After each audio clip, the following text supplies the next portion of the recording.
Aloha nui, this is Pacific Waves from RNZ Pacific. I'm Susana Suisuiki. Coming up. We don't know if every country will sign, but we know that a vast majority of the PIF countries will at least commit at this COP. Pacific leaders share their vision for a more prosperous region at COP28 in Dubai. Also, well, actually it needs to be about lifting the voices of the people of the Pacific.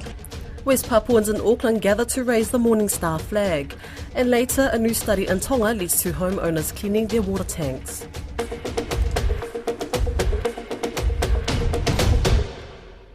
Pacific leaders have launched their bold vision, which they hope will create transformational partnerships for the region. Leaders unveiled the Blue Pacific Prosperity Initiative on the sidelines of the UN climate talks in Dubai in the weekend. The initiative is a commitment to protect the ocean, make sure people have food to eat, and ensure climate finance is accessible. Caleb Fotheringham has more. The proposal, which was launched on Sunday, received high praise from Andrew Steer, the chief executive and president of the philanthropic organisation Bezos Earth Fund. You are announcing the biggest single conservation effort in history.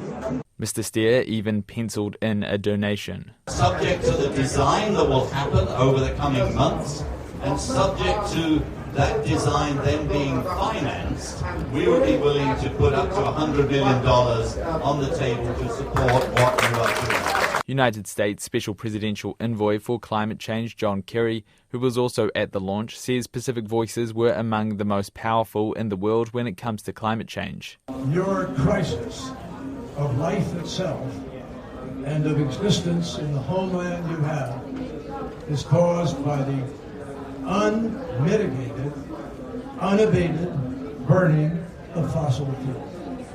That's it. And if we don't stop burning unabated fossil fuels, shame on us. Palau's President Surangul Whips Jr. told RNZ Pacific, in short, the multilateral commitment means leaders must look after the ocean, make sure people have food to eat, and ensure climate finance is accessible. Part of the ocean sustainability goal is to put 30% of the region's oceans into protection. We don't know if every country will sign, but we know that a vast majority of the PIF countries will at least commit at this COP. So we're excited about that and to partner with our partners here, especially philanthropy and governments in this effort. As part of the proposal, Pacific leaders are calling on investors and partners to finance the goals. Pacific Islands Forum Secretary General Henry Puna says the proposal will create a new way for the Pacific to generate finance, especially for ocean management and conservation. He says the private sector is very interested in contributing towards environmental measures. This is the first time that we in the Pacific are now looking at not just at the traditional sources of funding that we've been getting, but a new source of funding. It will be open for signing from Tuesday, Dubai time. West Papua's pro-independence movement was celebrated by activists around the world last week with the raising of the Morning Star flag. December 1st marks the day the Morning Star, West Papua's independence flag, was first hoisted in 1961. Finau Whanua attended a flag-raising event in Auckland where he spoke to activists. A crowd of just over 40 people gathered at the flag-raising event held at the West Haven waterfront in Auckland. It was a somber occasion, with speakers delivering speeches on the oppressive history endured by Indigenous West Papuans. Speakers also reminded the crowd about widespread reports of humanitarian abuses committed by Indonesian authorities. New Zealand opposition and Green Party MP Golriz Garaman was the only political figure at the events. Garaman says action is needed from the New Zealand government. We know that the violence that West Papuans have to endure is getting increasingly worse. Indonesia takes products and timber from West Papua and sells it on the world stage. What I would like to see this new government do is to say we will divest from buying goods and timber in particular to use every one of our forums, whether it's United Nations Forum, whether it's direct trade talks with Indonesia, to raise the issue of the rights of West Papuans. According to the UN Human Rights Council, the humanitarian situation in West Papua has deteriorated, with reports of mass displacements and torture. Some reports estimate the forced displacement of up to 60,000 native West Papuans. Garaman says New Zealand's foreign policy needs to prioritize its more vulnerable Pacific neighbours. We keep talking about the influence of China, we keep talking about the United States coming here and how we can support our bigger superpower allies. Well, actually it needs to be about lifting the voices of the people of the Pacific who are vulnerable right now, like West Papuans. On December 1st, 1961, native West Papuan pro-independence leaders raised the Morning Star flag in anticipation that independence would be granted by the Netherlands. The region had been a colony of the Netherlands before it fell under Indonesian rule in 1963. Since then, the independence movement has been heavily suppressed with intimidation, arbitrary arrests, torture, and executions.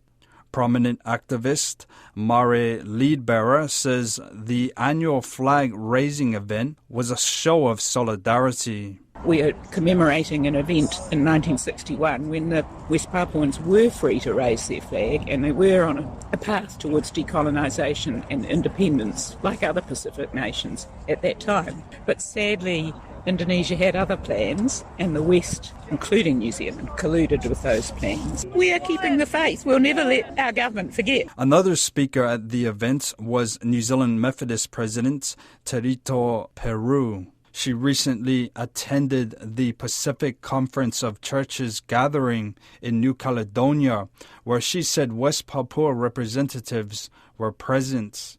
Last year, the organization called for the boycotts of all Indonesian products until Jakarta allowed a visit to the region by the UN High Commissioner for Human Rights. Peru said West Papuan church leader Reverend Socrates Yeoman told fellow delegates that his native Papuans continue to endure oppression. The stories he spoke, but he also, and I think this is the thing that made more of an impact, the footage which was shared and the realities that words probably actually can't do any justice to when you see it, because it's all captured, the truths that are really uncomfortable. In Indonesia, raising the Morning Star flag is banned unless it's raised alongside the Indonesian flag at a lower height.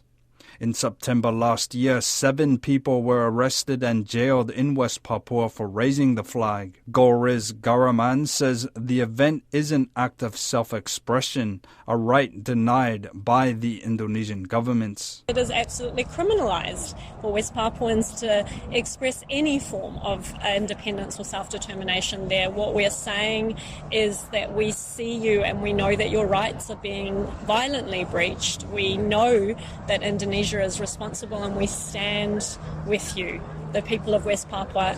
It is incredibly important that we do this every year. An armed conflict between separatists of the West Papua Liberation Army and the Indonesian military has escalated following the kidnapping of Kiwi pilot Philip Mertens in February this year.